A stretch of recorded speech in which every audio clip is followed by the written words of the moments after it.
Et oui, il est temps de faire le point sur cette dernière mise à jour du Barbare Épine, un build qui vous avait d'ailleurs beaucoup plu quand je l'avais sorti en début de saison. C'est celui que j'ai joué sur mon Barbare, même si maintenant j'ai commencé en hardcore et que mon objectif c'est de jouer rupture, et bien force d'avouer que le Barbare Épine est extrêmement puissant sur cette saison, d'autant plus qu'ils ont fait une petite découverte, enfin des petites découvertes qui ont concrètement amélioré la performance de ce build. La vidéo que vous êtes en train de regarder, c'est celle de Do Not Hit Me, qui a passé une 151 dans cette vidéo. Oui, c'est bien celui qui avait fini, je crois, deuxième, si je dis pas de bêtises, sur le tournoi Max Roll juste derrière Mekuna. Et il explique même dans le commentaire de sa vidéo qu'il a également passé une 153, preuve à l'appui sur cette screenshot.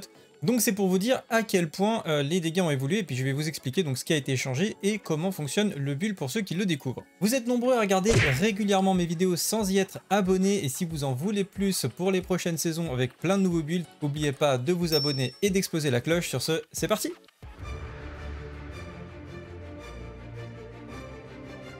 Comme d'habitude, vous retrouverez l'ensemble des informations compilées dans l'article que je vous mets en description, avec les changements de la version 2 et évidemment vers le lien du build que je vous ai traduit en français et la version originale en anglais. Alors pour commencer, au niveau du gameplay, c'est un build qui est assez simple à jouer. On va maintenir les différents cris qui sont disponibles. On pack au maximum les mobs avec les chaînes et on stack des emplacements de bons sur place, puisque ça va être un coefficient multiplicateur pour augmenter vos dégâts au fil du temps. Et tout simplement, vous vous laissez taper par les mobs et ça va faire des dégâts de zone à chaque fois que vous prenez une attaque. Donc c'est comme ça que vous faites vos dégâts. Donc plus il y a de mobs qui vous tapent, et bien plus vous avez un DPS élevé, d'où l'intérêt de bien les paquer sur vous. Pour le bossing, c'est un petit peu moins intéressant, puisqu'on va surtout, pour les hautes clés, hein, j'entends, donc pour les 150, 153 comme il est en train de faire ici, il va aller target farm des boss qui ont des invocations comme celui-ci, et du coup il va profiter des dégâts que vont lui faire les mobs sur lui pour les répercuter directement sur le boss. Donc c'est un peu le point faible, on va dire, du build, c'est que sur du très haut niveau, eh bien il va falloir attendre d'avoir des boss en particulier pour pouvoir les tomber.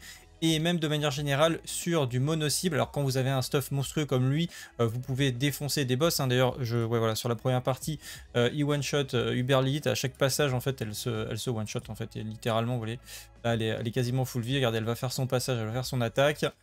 Hop, et elle perd 100% PV, elle passe directement à la phase suivante. Donc vous avez largement les dégâts pour faire l'ensemble des contenus du jeu, que ce soit des Uber Boss ou aller faire de la fausse sang vraiment en mode autoroute, il n'y a pas de problème si vous avez un bon stuff. Mais c'est vrai que pour du push clé, il faut avoir beaucoup de patience et tomber sur les bons boss. Et de toute façon, pour ceux qui jouent la plupart des builds qui font du push, ben, c'est le cas en fait de la plupart des builds de haut niveau en général, que ce soit la sorcière invincible ou le barbe épine, on essaye de chercher des boss vraiment en particulier. Mais ce qui est sûr, c'est que en tout cas, c'est clairement un des builds les plus puissants de la méta. Encore une fois, un des gros points forts du build, c'est que non seulement il est extrêmement fort en leveling, mais qu'il n'a pas besoin non plus d'Uber unique pour fonctionner. Alors vous avez évidemment la condamneuse, hein, qui est un Uber unique qui va principalement être utilisé pour augmenter vos points de vie, puisque vous allez scale vos dégâts par rapport à vos points de vie grâce au cri provocateur. Mais c'est pas ça qui va faire que le build va fonctionner. Ça sera vraiment, on va dire, en plus. Et si vous n'avez pas fait encore d'Uber unique pendant cette saison, vous pourrez aller le farmer avec les différentes étincelles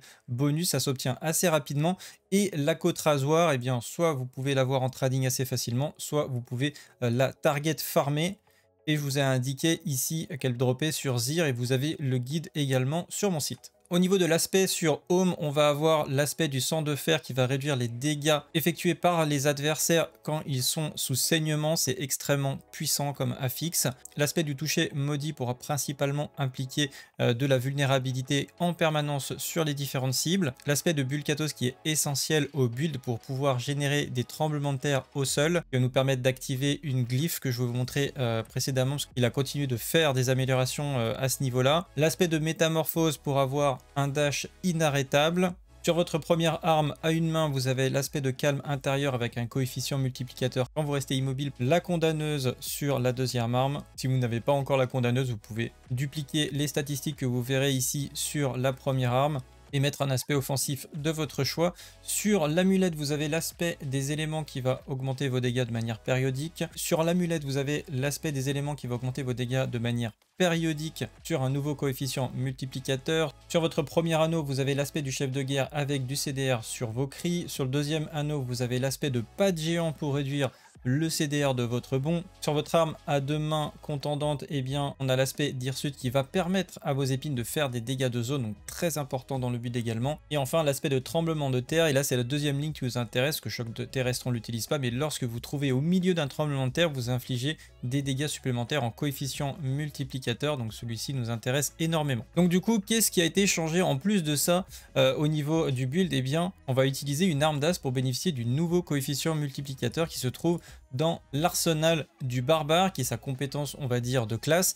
Et tout simplement, quand vous êtes équipé d'une arme d'ast, eh bien, vous avez des dégâts en coefficient multiplicateur, donc 15% quand vous êtes en pleine santé, ce qui est généralement quasiment tout le temps le cas. Pour rappel, hein, quand vous êtes LT, donc en pleine santé, c'est au-dessus de 80% HP. Également, on va utiliser la glyphe exécutionnaire qui va faire que quand vous avez une arme d'ast équipée, eh bien vous faites 10% en coefficient multiplicateur augmenté. Donc là, ça fait 2 coefficients multiplicateurs en plus, donc c'est assez monstrueux. Et enfin, on va abuser de la glyphe Rumble qui va faire que à chaque fois que vous êtes tout simplement dans une zone de séisme, eh bien vous allez avoir une augmentation de 10% en coefficient multiplicateur de vos dégâts et ça va se stack. Alors on voit peut-être pas très bien sur la screenshot, je sais pas si on peut essayer de zoomer un petit peu.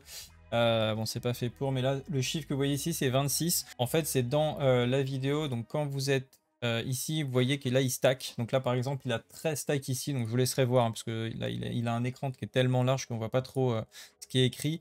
Mais vous verrez en fait dans ces buffs, il y a un endroit c'est marqué 15, 16, ça augmente, etc. Voilà, c'est 19 ici.